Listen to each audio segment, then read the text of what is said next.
Bien-aimés dans le Seigneur, bonjour, bon dimanche chez vous. Heureux de vous savoir branché et en direct de votre chaîne Jésus la Porte TV. Eh bien, moi, c'est votre humble serviteur, le pasteur Willy Musumbula.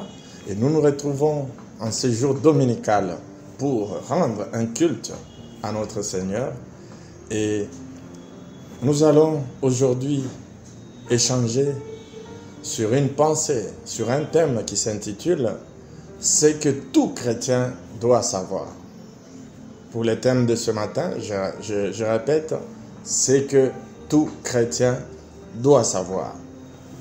Mais avant d'entrer dans notre sujet, comme c'est un jour, c'est un culte que nous rendons à notre Dieu, bien que nous ne pouvons pas respecter toutes les étapes d'un culte, vu le temps que nous ne pouvons pas consommer sur le net, nous allons quand même incliner nos têtes afin de faire une prière à notre Seigneur qui nous a fait voir cette belle journée. Au nom de Jésus, est-ce que nous pouvons prier? Père de gloire, Dieu d'amour, nous voici encore une fois au-devant de toi. Ta parole déclare, mieux vaut un jour dans tes parvis que 1000 ans ailleurs. Tu as dit l'heure vient, et elle est déjà venue, où ce n'est ni à la montagne, ni à Jérusalem, où on adorera le Père. Mais l'heure est venue où les vrais adorateurs adoreront le Père en esprit et en vérité. Ce sont là les adorateurs que le Père désire. Oui, Seigneur, c'est la preuve que malgré les confinements, malgré l'interdiction des réunions, Seigneur, publiques, des cultes, mais nous pouvons te rendre un culte au éternel Dieu. Parce que tu n'es pas lié à un endroit ou à un lieu. Mais tu es le Dieu qui est omniprésent, qui est partout. Laisse que ton nom soit élevé. Toi, le Dieu grand, le Dieu bon et bienfaisant, le Dieu miséricordieux et compatissant, le Dieu lent à la colère, large en miséricorde, riche en bonté, redoutable en puissance. Oui, Seigneur, nous t'élevons. Toi qui as fait de nous qui n'étions pas un peuple, tu as fait de nous un peuple. Nous qui étions des oliviers sauvages, tu nous as greffés à l'olivier franc par l'œuvre de la croix. C'est pourquoi nous t'élevons, Jésus. Nous te couronnons roi. Nous te glorifions, toi, la manne cachée, la rose des Sarons, les lys de la vallée, l'étoile brillante du matin. Reçois la majesté, toi l'admirable, le conseiller, le Dieu puissant, le Père éternel et le Prince de paix. Nous bénissons, Seigneur, ce moment, tout en te rendant grâce pour la vie que tu nous accordes. Car tant qu'il y a la vie, il y a de l'espérance. Pour tout celui qui vit, il y a de l'espoir. C'est pourquoi la vie, Seigneur, vaut mieux que la nourriture et les vêtements. C'est pourquoi nous recommandons ce moment où nous voulons que tu puisses parler à nos cœurs, consoler un cœur ce matin. Au nom de Jésus. Amen.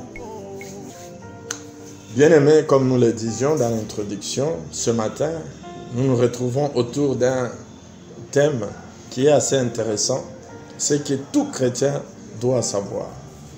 Bien-aimés dans le Seigneur, être chrétien n'est pas juste une étiquette. Être chrétien n'est pas juste appartenir à la religion chrétienne, car tous les chrétiens sont d'accord avec moi que même si on peut catégoriser le christianisme parmi les religions, mais le christianisme n'est pas une religion. Le christianisme, c'est une vie, c'est une expérience. La religion, c'est l'homme à la recherche de Dieu. Mais le christianisme, c'est le Dieu lui-même qui est descendu pour venir chercher l'homme. C'est pourquoi un chrétien n'est pas n'importe qui. Vous savez, la Bible est précise là-dessus. La Bible nous dit « quiconque croit en Jésus ». Donc ça veut dire avant de croire en Jésus, tu es un quiconque. Quiconque, c'est un prénom indéfini. C'est n'importe qui et personne. Donc ça veut dire, avant de croire, tu n'es personne. Tu es juste n'importe qui. Mais quand tu as cru, la Bible dit, si quelqu'un croit et si quelqu'un est en Christ, il devient une nouvelle création. Donc, quand tu crois, tu entres en Christ. Et en Christ, tu deviens quelqu'un. Donc, quelqu'un, c'est aussi une personne remarquable. Une grande personnalité. Dans le langage commun, quand on veut mettre l'accent sur la grande personnalité de quelqu'un, on dit, il n'est pas n'importe qui, il est quelqu'un. Donc, vous comprenez que avant de donner sa vie au Seigneur, n'est pas égal après avoir donné sa vie au Seigneur. Parce que tu quittes de quiconque à quelqu'un. Tu deviens une nouvelle création. Tu n'es pas une personne réparée, mais tu es une personne recréée. Tu n'as pas subi une réparation, mais tu as subi une transformation. Et quand tu deviens quelqu'un, tu ne dois pas t'arrêter juste à l'étiquette « Je suis chrétien ». Tu es enrôlé directement dans l'armée céleste. Et il y a plusieurs versets que nous aurons à évoquer, mais faute de temps, nous n'allons pas tous les lire. Mais parlant de ce que tout chrétien doit savoir, avant tout, tu n'es plus n'importe qui, tu es devenu quelqu'un. Et quand tu es devenu quelqu'un, tu deviens un soldat de Jésus-Christ. Lisons-le dans 2 Timothée 2, versets 3 à 4. Qui nous dit le 2 Timothée 2, 3 à 4. C'est Paul qui s'adresse à Timothée en disant « Souffre avec moi comme un bon soldat de Jésus-Christ ». Ça, c'est une parole qui t'est adressée ce matin. Souffre avec Paul, souffre avec moi, souffre avec Jésus comme son soldat, comme un soldat de Jésus. Le verset 4 dit « Il n'est pas des soldats qui s'embarrassent des affaires de la vie s'il veut plaire à celui qui l'a enrôlé. Et l'athlète n'est pas couronné s'il n'a pas combattu suivant les règles. » Nous pouvons déjà ajouter 2 autres textes pour ne développer qu'une fois pour toutes. Luc 11, 21 à 22 nous dit « Lorsqu'un homme fort et bien armé garde sa maison, ce qu'il possède est en sûreté. Mais si un plus fort que lui survient à les dompter, il lui enlève toutes les armes dans lesquelles il s'est confié et il distribue ses dépouilles. » Bien-aimés, nous allons évoquer d'autres versets tout au long du développement. Alors, nous voyons que la Bible d'abord nous interpelle, te révèle à toi chrétien, tu dois savoir que tu es un soldat de Jésus. Vous savez, quand on parle des soldats, on ne peut pas parler des soldats sans passer à une armée. Et quand on parle d'une armée, on voit la guerre. Et quand on voit la guerre, on ne fait pas la guerre à soi-même, mais on fait la guerre contre un ennemi. Et alors, vous comprenez par là qu'en tant que soldat, tu es aussi en guerre contre un ennemi. Et en stratégie de guerre, vous devez savoir que parmi les grands principes et les premières notions qu'on donne aux soldats, aux guerriers, c'est de bien savoir identifier son adversaire. Gloire à Dieu, notre adversaire est très bien défini par la Bible. Et nous trouvons cela dans le livre de Jacques, de 1 Pierre, le chapitre 5, verset 8. Ce texte dit quoi? Soyez sobres, veillez. Votre adversaire, le diable, rôde comme un lion rugissant, cherchant qui il dévorera. Bien-aimés dans le Seigneur, vous comprenez que la Bible nous identifie notre ennemi. Cette notion est très importante dans l'armée parce que si on n'a pas bien identifié son ennemi, on risque de tirer sur ses amis. Et effectivement, c'est ce qui se passe dans nos milieux familiaux, même dans l'église, où quand on n'a pas bien identifié son ennemi qui est le diable, on se met à tirer sur ses frères et sœurs. Vous trouvez qu'entre même un collège des anciens, il y en a qui se regardent en chaîne de faïence, qui se considèrent comme des ennemis. N'est-ce pas que nous assistons à des empoisonnements entre enfants de Dieu, entre pasteurs, entre chrétiens? Nous assistons à des divisions, à des scissions qui, après une division, l'un considère l'autre comme son ennemi. Bien-aimé, c'est parce qu'on n'a pas compris la notion de l'identification de l'ennemi. Tout chrétien doit savoir que son ennemi, c'est le diable. Et c'est ce que la parole nous dit. Parce que le diable peut utiliser n'importe quel moyen, il peut utiliser les hommes. Ce n'est pas cet homme que tu vois en face qui est ton ennemi, mais ton ennemi véritable, c'est le diable. Et il rôde pour te dévorer. Et comme vous devez encore le savoir, cet adversaire n'est pas un petit ennemi. Ce n'est pas moi qui l'ai dit. C'est la Bible. Dans Jean 10, 10, la Bible le considère comme un voleur. On dit le voleur ne vient que pour dérober, égorger et détruire. Donc ce n'est pas un enfant de cœur, le diable. Lui, tout ce qu'il sait, c'est dérober, égorger et détruire. Donc tu dois savoir que ton ennemi, le diable, c'est un voleur. Apocalypse 12, verset 10, le considère comme un accusateur. On dit jour et nuit, il passe son temps à nous accuser. Donc tu as un adversaire qui lui ne chôme pas. Si toi, tu as le temps de dormir, tu as le temps de te divertir, tu as le temps de te détendre, on dit que lui, jour et nuit, il ne fait que t'accuser. Il est voleur, il est accusateur. Et quand nous allons dans Éphésiens chapitre 2, verset 2, la Bible le décrit comme le prince de la puissance de l'air. Bien-aimés, vous comprenez que le diable n'est pas en enfer. L'enfer n'est pas encore ouvert pour lui. Ça veut dire que c'est quelqu'un qui a encore accès dans les lieux célestes, qui a accès dans notre monde visible, qui a accès dans le monde invisible. Donc ce n'est pas un petit voleur.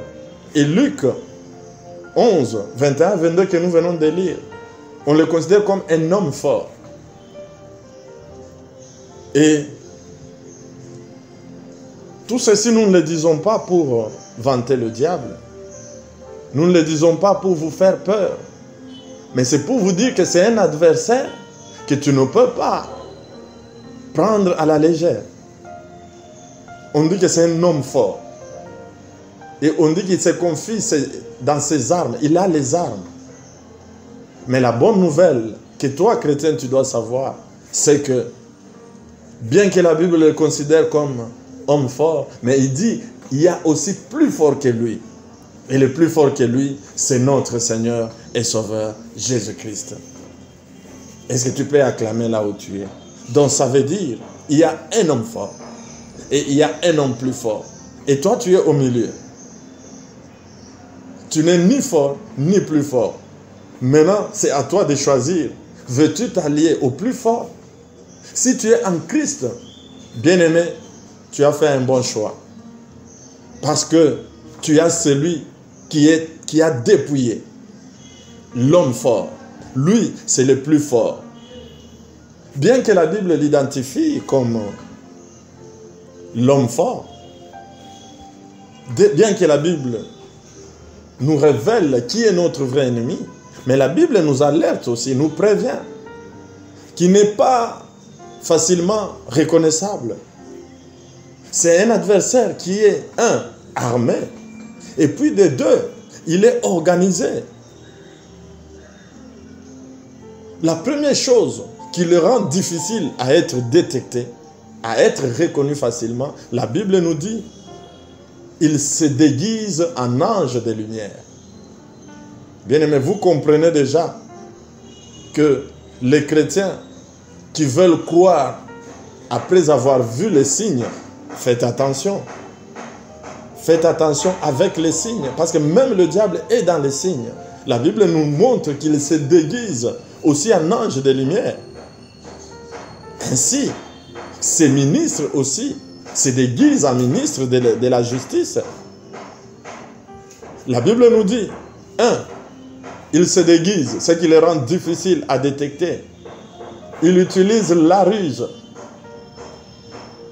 La ruse, c'est une vérité basée sur, c'est un mensonge basé sur quelques éléments de la vérité. Ça veut dire qu'il viendra avec une vérité qu'il va déformer. Donc, il est difficile à détecter. Il est organisé, il a son église. Quand vous lisez Apocalypse 2, verset 9, la Bible parle de la synagogue, mais la synagogue de Satan. Et dans cette synagogue, il a aussi des adorateurs. Aujourd'hui, nous voyons des satanistes qui commencent maintenant à se mettre à le faire à visage découvert. Donc la préparation de l'Antichrist est déjà en cours. Le diable a aussi ses adorateurs qui peuvent aussi se déguiser en adorateurs de Dieu. Il a sa théologie. Si vous lisez 2 Corinthiens chapitre 4 verset 5, on parle des doctrines des démons. Donc il y a des gens dans ce temps de la fin qui abandonneront la foi pour aller s'attacher à des doctrines des démons, comme la Bible dit. Donc vous voyez que c'est un ennemi qui se déguise en ange de lumière, qui a son église, qui a ses adorateurs, qui a sa doctrine ou sa théologie, qui a ses prédicateurs, selon 2 Pierre 2 verset 1. Et il a ces faux prophètes qui opèrent même des miracles. Donc, vous devez savoir que loin d'être le plus fort, il est fort. Mais tout ce que vous devez savoir, c'est qu'il y a plus fort que lui. C'est normal que quand vous parlez du diable devant un païen, qu'il réagisse en minimisant, en ignorant.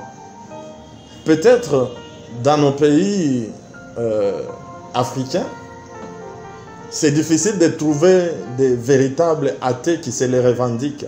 Mais quand nous allons en Occident, on trouve des gens qui sont sincèrement athées, qui ne croient pas dans les histoires du diable. C'est normal. Bien aimé, après la chute d'Adam, l'homme a été condamné à la mort éternelle. Ça veut dire l'homme est sur la voie de la perdition. Et sur cette voie-là, l'homme marche librement. Et le diable est derrière lui pour s'assurer que cet homme-là ne va pas quitter ce chemin de la perdition. C'est pourquoi les païens, il y a un langage courant qui dit que si tu ne rencontres pas le diable, c'est que tu fais route avec lui. C'est vrai.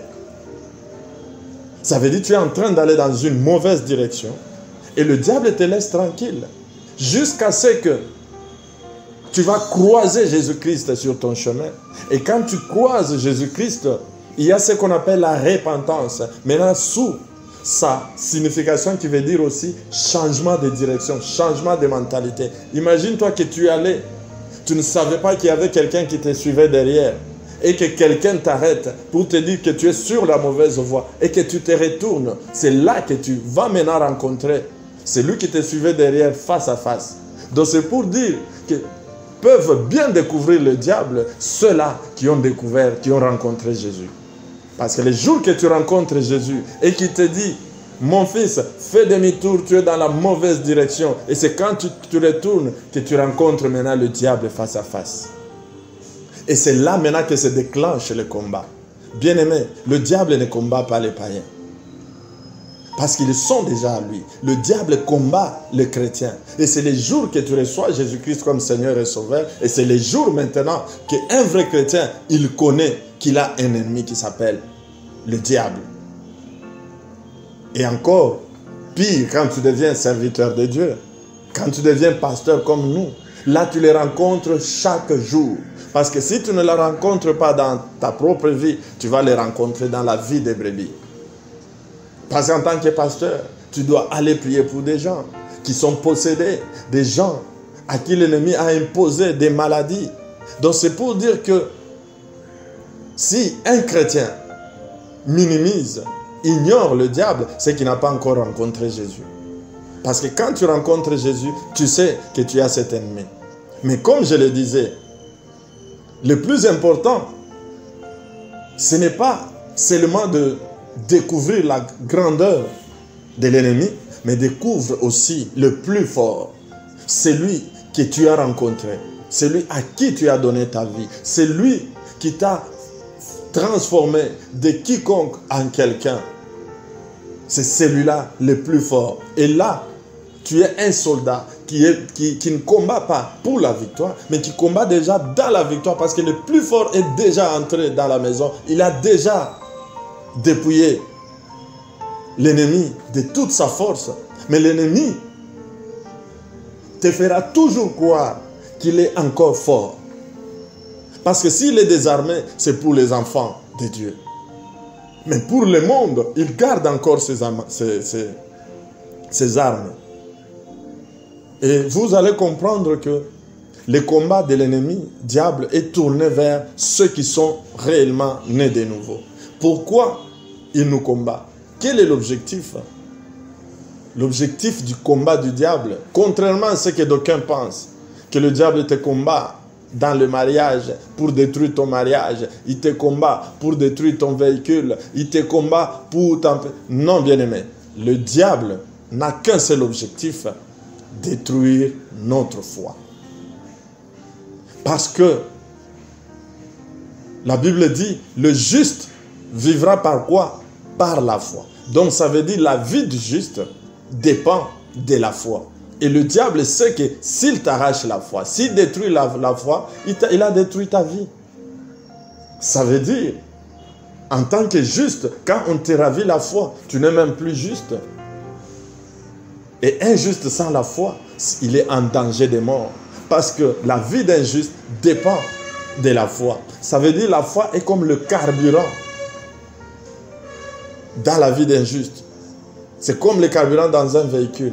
Vous savez, quelle que soit la beauté d'un véhicule, un véhicule, même s'il sort de l'usine, si vous n'y mettez pas du carburant, ou vous mettez du carburant insuffisant, son parcours dépend de la quantité du carburant. Deux véhicules de même type parcourront les distances selon le carburant qu'il y a dans chaque véhicule. Et vous comprenez que le diable, tout ce qu'il fait comme manœuvre, tout son combat, c'est pour détruire la foi.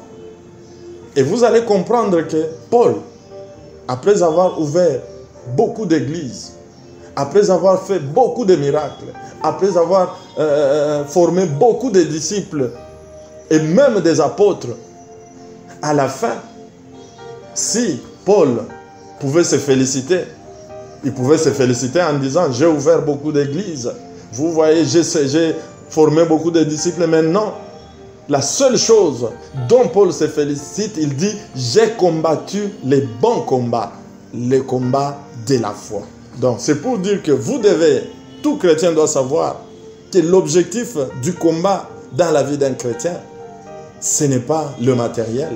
Il touche le matériel pour décourager, détruire la foi. Bien-aimé, alors,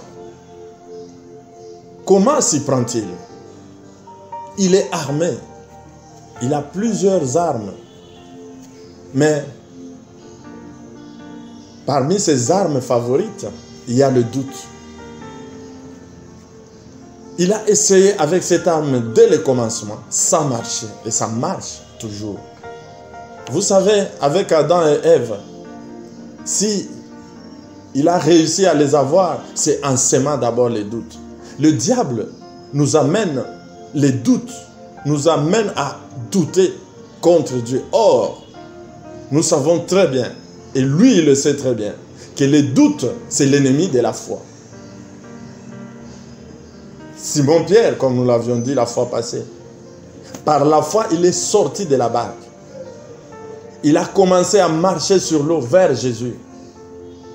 Mais la Bible dit, voyant que le vent était fort, il a commencé à avoir peur et il a commencé à sombrer. Simon-Pierre n'a pas parlé. Il n'a pas dit « j'ai peur ». Mais ça s'est passé dans sa tête. Ça s'est passé dans ses pensées. La foi n'est pas le domaine de la parole. La foi est le domaine de notre pensée. Et quand il a sombré, Jésus-Christ lui dit « Homme de peu de foi, pourquoi as-tu douté ?» Donc la première chose que le diable vient pour détruire notre foi, c'est s'aimer les doutes. Donc son terrain de prédilection, ce sont nos pensées. Pourquoi nos pensées? Parce que quand nous sommes nés de nouveau, quand nous avons été régénérés, c'est notre esprit en nous qui a été complètement régénéré. Quand nous lisons le livre de Ephésiens 4, 22 à 23, je préfère que nous lisions ce passage. Ephésiens chapitre 4, nous commençons au 22e verset. Eu égard à votre vie passée du vieil homme qui se corrompt par les convoitises trompeuses, à être renouvelé dans l'esprit de votre intelligence et à revêtir l'homme nouveau, créé selon Dieu dans une justice, et une sainteté qui produit la vérité. Qu'est-ce que nous entendons par là? Ça veut dire le vieil homme a été régénéré, comme nous le disons, recréé. Ça veut dire l'esprit, c'est l'esprit dans l'homme qui est régénéré à la nouvelle naissance. Et il est renouvelé comment? Par la vérité. Et la vérité, c'est la parole de Dieu. Donc, quand tu nais de nouveau, ton esprit retrouve la sainteté d'origine, retrouve la justice d'origine à travers la vérité qui est la parole de Dieu. Et ça ne s'arrête pas là. Après avoir reçu Jésus-Christ, après avoir été sanctifié, justifié, la Bible dit « tu es scellé du Saint-Esprit ». Bien-aimés, quand nous avons parlé des marques, nous avons vu que notre marque à nous, chrétiens, c'est le sceau du Saint-Esprit. Et ce sceau-là est d'abord apposé sur l'Esprit. Et quand nous parlons du sceau, ou d'être scellé, pour ceux qui sont dans les affaires, ils comprennent ce que ça veut dire les bureaux scellés ou les magasins scellés. Quand on dit qu'on a scellé, ça veut dire qu'on a fermé. On a interdit l'accès à quiconque, sauf celui qui a scellé, qui a le pouvoir de venir enlever les sceaux. Apocalypse nous parle du sceau dans le même sens. Tous les livres dont les sceaux n'étaient pas encore rompus, personne ne pouvait les ouvrir. Donc quand le Saint-Esprit vient sceller notre esprit, ça veut dire que le diable n'a plus accès à notre esprit. C'est pourquoi c'est faux et archi faux de dire pour un enfant de Dieu né de nouveau qu'il est possédé par les démons. Faux. Parce que les démons sont des esprits. Ils ne peuvent qu'accéder à un autre esprit. Or, l'esprit de celui qui est né de nouveau, c'est un esprit qui est scellé. Le diable peut opprimer quelqu'un qui est né de nouveau, mais il ne peut pas posséder quelqu'un qui est né de nouveau. Donc vous comprenez que l'homme, c'est l'esprit, l'âme et le corps. Mais son esprit, celui qui est né de nouveau, l'esprit est renouvelé. Le fait d'être homme, esprit, âme et corps, ça ne fait pas d'un homme trois personnes, c'est une seule personne. Ça veut dire, on dit, tu es sauvé. Tu es juste, tu es saint, ton esprit est sauvé. Et alors, il ne reste au diable que l'âme et le corps. Or, l'âme, c'est le domaine des pensées, c'est le domaine des émotions, c'est le siège de l'intelligence. Le diable ne s'intéresse pas trop au corps, parce que le corps n'est qu'un exécutant des ordres qu'il reçoit de l'âme.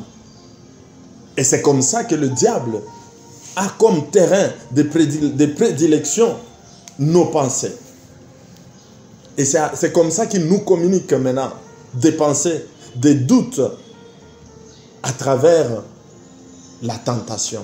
C'est ce qu'on appelle la tentation. Et le diable, selon Jacques 1, 13 à 15, ne nous tentera pas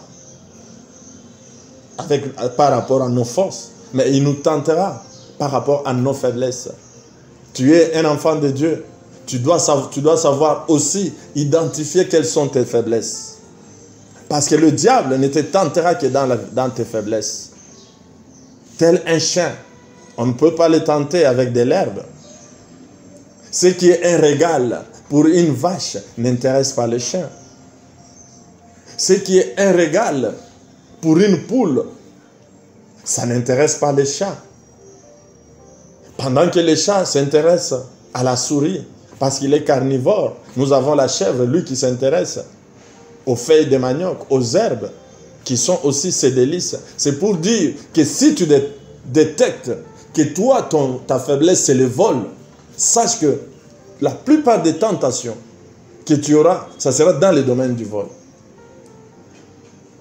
Si c'est l'impudicité, le diable te tentera avec l'impudicité. Ce n'est pas que le diable est omniscient, mais le diable a de l'expérience. Le diable nous observe depuis notre naissance. La Bible dit, il est un lion. Il est comme un lion qui rôde autour de nous.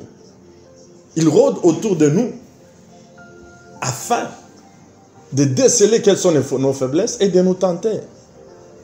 Il sait que pour un impudique, mais qui n'est pas voleur, il ne peut pas le tenter avec le vol, mais il va le tenter avec les femmes.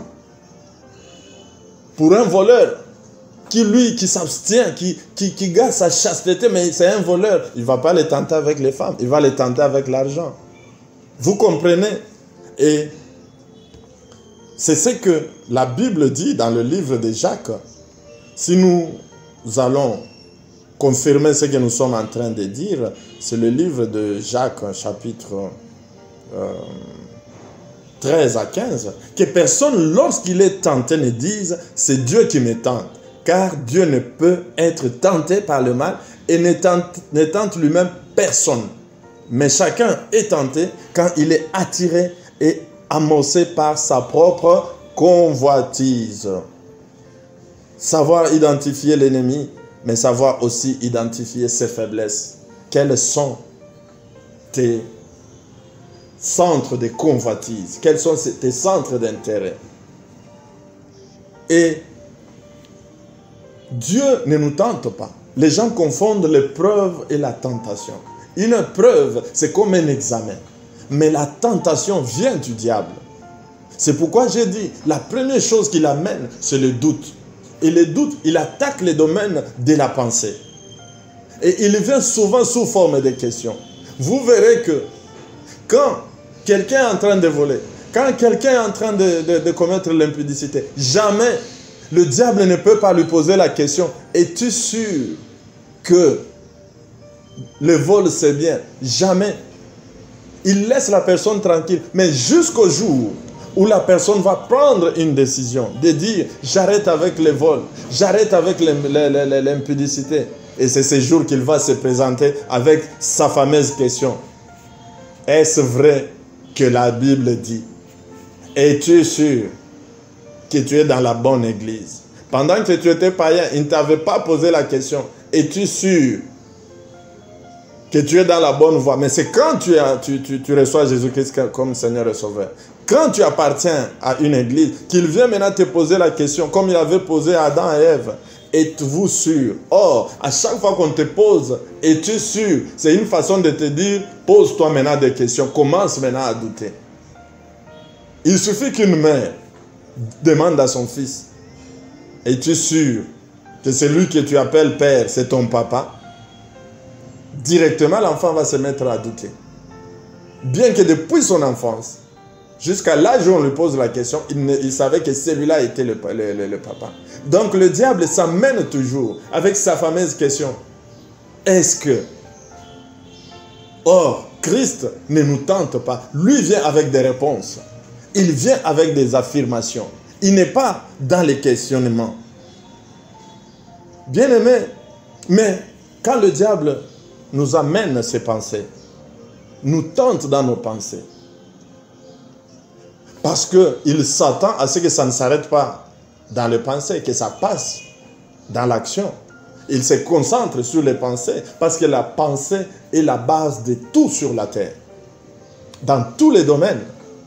Vous verrez qu'avant que même une maison ne soit bâtie, elle a commencé à exister dans les pensées de l'architecte. Nous voyons même des maquettes d'une maison qui n'a jamais existé, mais déjà dessinée. Et quand on construit, c'est exactement comme on l'a vu sur la maquette. Tout péché, avant d'être traduit en acte, ça commence par les pensées. C'est comme ça que le diable attaque le terrain des pensées. Mais quand une mauvaise pensée, une pensée de tentation traverse ton esprit, qu'est-ce que tu vas faire? Parce qu'on a toujours dit, tu ne peux pas empêcher aux oiseaux de passer au-dessus de ta tête, mais tu peux du moins les empêcher de faire le nid sur ta tête. Ça veut dire quoi? Tu ne peux pas empêcher les mauvaises pensées de passer dans ta tête. Mais c'est toi qui décides si elles doivent demeurer ou tu dois les effacer. L'avantage avec le cerveau humain, c'est qu'on ne peut pas penser à deux choses à la fois. Ça veut dire, pendant que je pense à une chose, si l'autre chose arrive, ça veut dire que je suis déjà en train de penser à l'autre chose, j'ai laissé l'autre chose. Donc ça veut dire la meilleure façon de chasser une mauvaise pensée, c'est de la remplacer par une autre bonne pensée. Maintenant, la bonne pensée, c'est sur base de quels critères que tu peux considérer que cette pensée est bonne ou mauvaise? C'est par rapport à la parole de Dieu.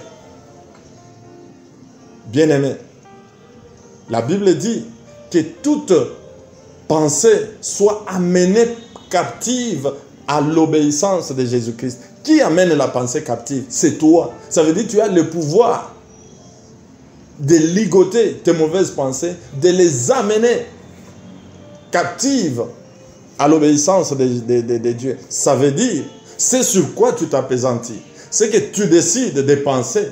C'est toi. Tu n'es pas obligé de penser à ce que tu es en train de penser à cet instant. Donc c'est toi qui décides. Et les bonnes pensées, c'est comme je l'ai dit, c'est par rapport à la parole de Dieu. Or, les chrétiens actuels sont très paresseux par rapport à la parole de Dieu. Donc, la parole de Dieu, comme je le disais dans la prédication de la fois passée, quand on a parlé sur la foi authentique, la foi vient de ce qu'on entend. Et ce qu'on entend, c'est la parole de Dieu. Donc, la Bible nous exhorte à méditer la parole de Dieu.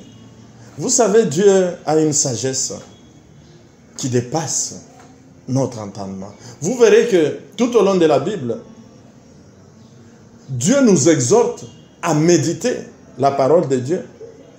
Et vous verrez nulle part où on vous exhorte à lire la parole de Dieu. La Bible nous encourage à méditer la parole de Dieu sans mettre l'accent sur la lecture de la parole de Dieu. Dans la sagesse de Dieu, Dieu savait que pour lire, tu dois apprendre à lire. S'il mettait l'accent sur la lecture, les gens allaient trouver des excuses pour dire, moi je ne sais pas. Mais la Bible ne dit pas, lis la parole de Dieu, mais dit, médite. Il y a la différence entre lire la parole de Dieu et méditer. Même pour ceux qui savent lire, lire c'est que tu es en train de regarder les textes, tu es en train de les lire. Mais méditer, ça veut dire tu entres en profondeur. Méditer, ce mot-là tire aussi des racines au mot mâcher, mastiquer. Tu peux prendre la référence, une chèvre ou une vache. Il peut brouter l'herbe. Mais à un certain moment, tu verras la vache ou la chèvre assise, en train de mâcher. Ça veut dire qu'il commence à mastiquer maintenant calmement. Ce qu'on dit, il rumine pour maintenant tirer tout ce qu'il y a comme vertu, comme goût dans ce qu'il a mangé, dans ce qu'il a brouté. Or, la parole, tu peux la méditer sans l'avoir lu. Mais tu peux lire sans rien comprendre, sans méditer. Et Dieu savait que la lecture s'apprend, mais l'entendement ne s'apprend pas. La parole de Dieu, même si tu ne l'as pas lue, mais tu l'entends comme je suis en train de te la dire. Et tu dois la mettre en toi. La méditation, c'est elle qui permet à ce que la parole quitte le livre et qu'elle entre en toi. Qu'elle fasse un avec toi. On ne médite pas ce qu'on est en train de découvrir, mais on médite ce qu'il y a déjà. C'est pourquoi quand Dieu parle à Josué, il dit que ce livre de la loi ne s'éloigne pas de quoi? De ta bouche. Il n'a pas parlé de tes yeux. Médite-la quand? Jour et nuit. Ça veut dire, la parole est là pour être déclarée.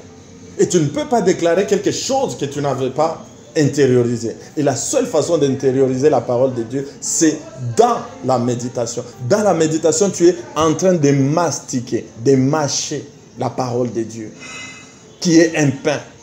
On te donne le pain, tu manges. Bien-aimé, si on te dit avale sans mâcher, tu peux avaler un pain, tu peux avaler un morceau de chiffon, tu ne sauras pas distinguer le goût.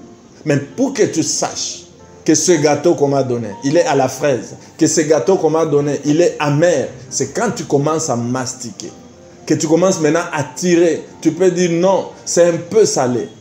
Non, là je sens le goût de la fraise. Là, c'est comme ça avec la parole de Dieu. À tout moment, devant n'importe quelle situation, tu dois te rappeler d'une parole de Dieu et commencer à la méditer. C'est la meilleure façon de chasser de mauvaises pensées de notre tête. Bien-aimé, autre chose que je voulais que les chrétiens sachent, c'est que le diable n'est pas omniscient. Il n'est pas omnipotent. Il n'est pas omniprésent. Il ne peut pas être à plusieurs endroits à la fois. Il est juste organisé qu'il envoie ses émissaires, ses démons, à gauche, à droite. Son travail, c'est rôder autour de nous. L'Apocalypse l'appelle l'accusateur. Un accusateur qui ne chôme pas, qui nous accuse jour et nuit. Il nous accuse sur base de quoi? Ce n'est pas qu'il lit nos pensées. C'est ce que nous produisons. À partir de nos pensées, ce qui se traduit maintenant par nos actes et par nos paroles. Donc ça veut dire, fais attention à ce que tu fais. Et fais attention surtout à ce que tu dis. Parce que la plupart des chrétiens ne pêchent plus par les actes, mais par les paroles. Ils pêchent à tout bout de champ. C'est pourquoi Proverbe nous dit, la vie et la mort sont au pouvoir de la langue. La mort, parce que tout ce que tu dis, le diable de mauvais, le diable le prend. Il t'accuse avec. Et c'est sur base de ça qu'il agit. Or, la parole de Dieu dit, ils l'ont vaincu à cause du sang. Et quoi?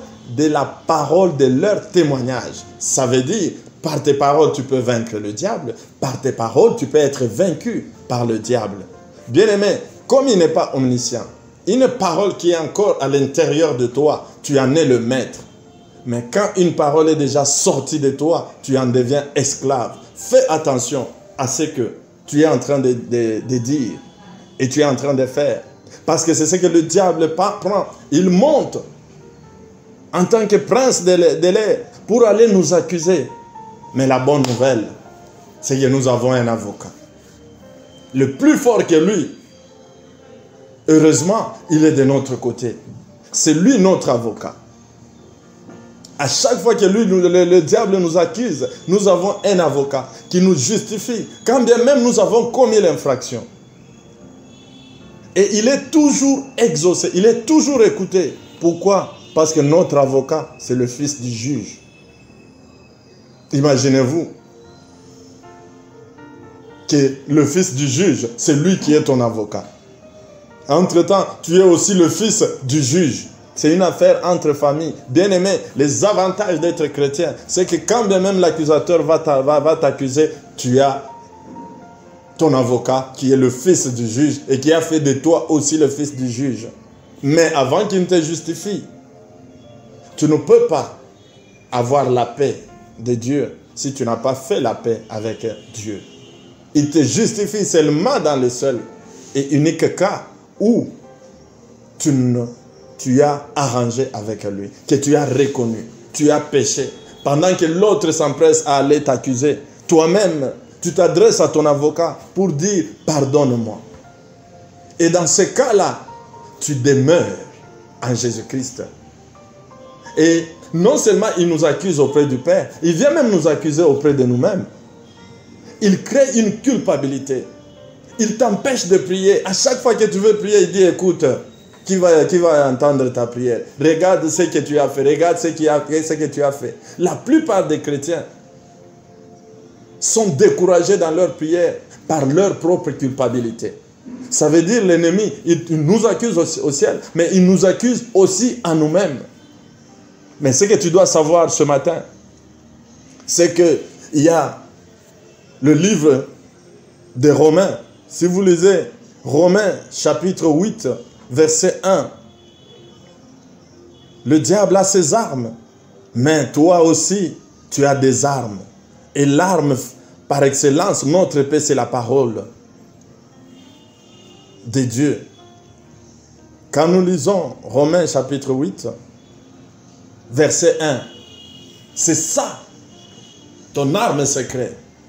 Ta défense contre les accusations du diable à toi-même. Dis-lui, il n'y a donc maintenant aucune condamnation pour ceux qui sont en Jésus-Christ. À chaque fois qu'il vient mettre la culpabilité en toi, toi, arrange avec ton Seigneur Jésus-Christ.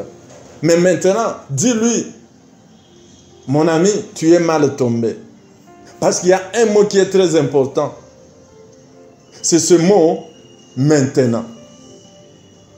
Dis-lui, il fallait venir hier.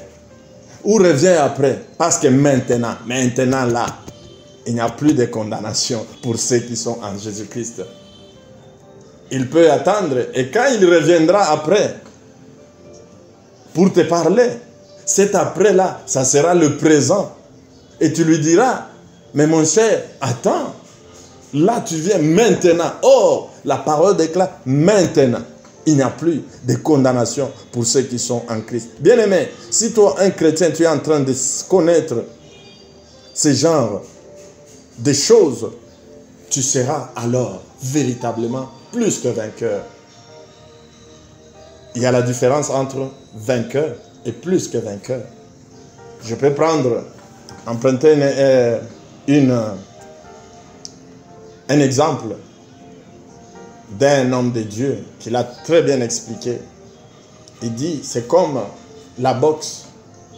Deux boxeurs qui doivent se disputer la ceinture des champions du monde. Pour nous, Congolais, nous connaissons l'histoire de Mohamed Ali et Georges Foreman, qu'on dit le combat du siècle qui s'est passé dans la RDC, quand bien même on considérait à l'époque comme la jungle, quand on disait Rumble in the jungle. Mais ce combat-là, toute la planète entière attendait. Et les deux boxeurs se sont préparés pendant des mois. Ils ont sué, ils ont mis leur énergie, leur temps. Et les jours du combat, ils se sont présentés sur le ring.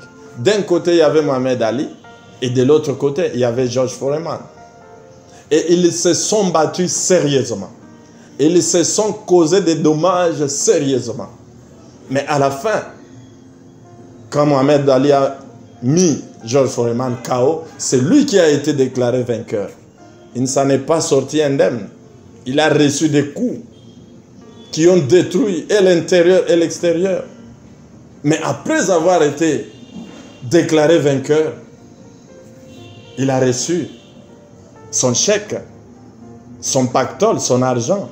Mohamed Ali, parce que c'est lui qui a mis Georges Foreman KO, il a été déclaré vainqueur. Mais quand il est allé chez lui à la maison avec ses chèques, à qui il a remis ses chèques? À sa femme. Et sa femme ne pouvait que dire merci chérie. Et c'est la femme qui est plus que vainqueur. Vous comprenez la différence entre vainqueur et plus que vainqueur? Le vainqueur, c'est celui qui a mis l'adversaire KO. Maintenant, plus que vainqueur, c'est ceux-là qui bénéficient de son travail. Et c'est comme ça que nous avons aussi notre champion du monde, notre Seigneur Jésus-Christ. À la croix, il a subi des coups. Mais il a dépouillé l'homme fort parce que lui, il était le plus fort. Il a gagné ce combat. C'est lui le vainqueur. Et nous ne sommes que des jouisseurs. L'Église étant l'épouse, elle est comme l'épouse de Mohamed Ali, qui n'a reçu que l'échec avec les enfants. Ils pouvaient s'acheter tout ce qu'ils voulaient. Et ils étaient plus que vainqueurs parce qu'ils n'ont pas combattu. C'est pourquoi nous sommes plus que vainqueurs parce que nous n'avons pas combattu. Même quand nous combattons, ce n'est pas pour avoir la victoire. Nous avons déjà la victoire en Jésus-Christ. Bien-aimé, un chrétien, c'est quelqu'un qui doit être relax. Parce que nous avons notre souverain sacrificateur qui s'est présenté dans le lieu très saint, dans le tabernacle éternel. Contrairement au souverain sacrificateur terrestre qui entrait une fois l'an pour apaiser la colère de Dieu, pour sacrifier. Dans le lieu très saint, il n'y avait pas de chaises parce qu'ils y entraient pour servir. Et une fois qu'ils ont servi, ils ressortaient parce qu'ils devaient revenir. Mais notre souverain sacrificateur, il est allé une fois pour toutes. Et il a fait le sacrifice ultime et par excellence. C'est pourquoi on dit il est assis à la droite du Père. Or, nous sommes en lui. Le miracle de la nouvelle naissance nous dit que nous avons été crucifiés avec lui. Nous avons été ensevelis avec lui. Nous sommes ressuscités avec lui et nous sommes assis en lui dans les lieux célestes. Ce sont des choses que toi, chrétien, tu dois savoir, que tu n'es plus n'importe qui, tu es le soldat du Christ. Que Dieu vous bénisse. Alors je te prie là où tu es, si cette parole a réveillé ta conscience, de prendre une minute dans la prière. Oui, Père, nous te disons merci. Merci, Seigneur. Parce que quand nous regardons quels sont les privilèges, Seigneur, que tu nous as accordés, nous pouvons que te dire merci.